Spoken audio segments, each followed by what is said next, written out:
Baik, assalamualaikum warahmatullahi wabarakatuh. Di modul berikutnya yang akan kita bahas adalah autentikasi teknik biometrik ya. Jadi nanti materi ini hanya akan membahas tentang bagaimana teknik autentikasi biometrik itu sendiri untuk prodi S1 SI Universitas Amikom Yogyakarta. Nah, pokok bahasan di autentikasi teknik biometrik ini meliputi dari fingerprinting, voice recognition, facial scan, iris scan, dan retina scan, hand geometry. Untuk di finger scan ini udah banyak sekali sebenarnya contoh-contohnya. Nanti kita akan cari sampelnya satu persatu. Jadi di finger scan sendiri atau sidik jari adalah hasil reproduksi tapak jari baik disengaja diambil, dicapkan dengan tinta maupun bekas yang ditinggalkan pada benda karena pernah tersentuh kulit, telapak tangan atau kaki. Ya simpelnya gini lah. Dulu kan tanda tangan kan belum ada tanda tangan, biasanya kan pakai cap jempol dan sebagainya, zaman-zaman dulu kan seperti itu. Nah, sedangkan untuk voice recognition sendiri adalah pengenalan ucapan atau pengenalan bicara. Dalam istilah bahasa Inggrisnya, automatic speech recognition adalah suatu pengembangan teknik dan sistem yang memungkinkan komputer untuk menerima masukan berupa kata yang diucapkan. Contohnya gitu, kayak Anda pakai SRT gitu, subtitle kan, lihat YouTube terus diklik CC-nya itu kan ada subtitlenya keluar gitu kan. Si audien atau saya berbicara tentang bahasa Indonesia, nanti akan muncul SRT dalam bentuk bahasa Indonesia. Simpelnya seperti itu. Nanti lebih detailnya nanti juga kan saya coba carikan contoh-contoh yang ada di internet ya. Dan untuk di facial scan itu sendiri adalah sistem pengenalan wajah, adalah teknologi yang mampu mencocokkan wajah manusia dari gambar digital atau bingkai foto dengan database wajah. Nah, biasanya ini digunakan untuk mengautentikasi pengguna melalui layanan verifikasi ID, bekerja dengan menunjukkan dan mengukur fitur wajah dari gambar tertentu. Sedangkan untuk iris scan atau retina scan, aplikasi keamanan hanya mengenal istilah retina scan bisa digunakan untuk mengakses area yang sensitif. Ini di smartphone sekarang atau di smartphone modern sudah menggunakan teknologi iris scan dan retina scan. Dan untuk hand geometry itu sendiri adalah biometrik yang mengidentifikasi pengguna dari bentuk tangannya. Pembaca geometri tangan ini mengukur tangan pengguna dalam berbagai dimensi termasuk tinggi, lebar, deviasi, dan sudut, dan membandingkan pengukuran tersebut dengan pengukuran yang disimpan dalam file. Nah, contoh gambarnya sudah saya sertakan di samping di sini ya, sudah ada ya. Ini kalau sekarang dilengkapin biasanya juga lengkap ya, nanti ada sensor kesehatan dan sebagainya, itu dilengkapin sampai arah detailnya sampai ke arah sana nanti. Oke, kira-kira dari contoh-contohnya yang tadi,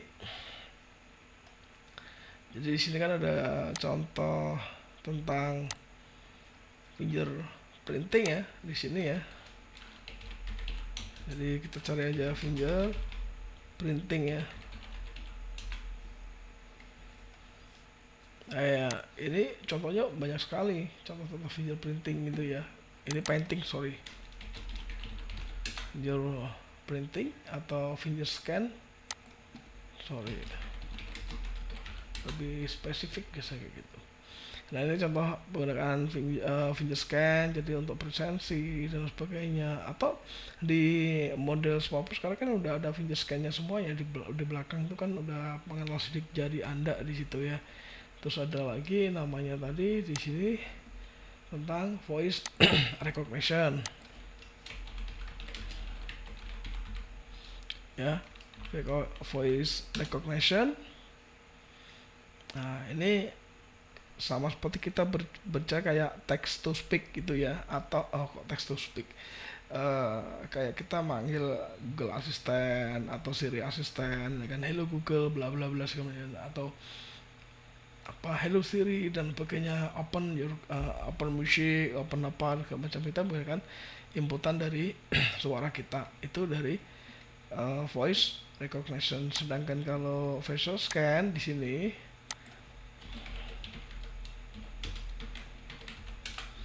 ada facial scan. Nah, ini memindah wajah itu kan. Nah, ini biasanya digunakan untuk karakter 3D, penggunaan dari augmented reality dan sebagainya. Ini menggunakan contohnya seperti ini atau facial scan.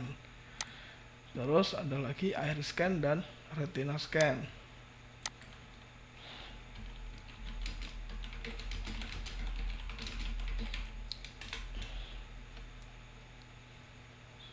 Ini contoh yang digunakan, jadi akan memindai retinanya. Biasanya pada smartphone ini kak, contoh sederhananya pernah sampai baca di, tapi nanti sebut jadi promosi itu di HP Samsung, mungkin di tempat lainnya juga sudah menggunakan pemindah. Terus facial scan sekarang juga di HP-HP yang smartphone sekarang juga udah pemindah wajah ya. Jadi ada voice recognition, terus ada open with face recognition dan sebagainya. Finger scan atau fingerprint itu sudah dilengkapi di fitur-fitur smartphone yang sekarang ini. Contohnya di Samsung Galaxy Note ini sudah menggunakan contoh retina atau iris scan yang digunakan di sini. Nah, untuk di hand geometry ini hand geometry ya.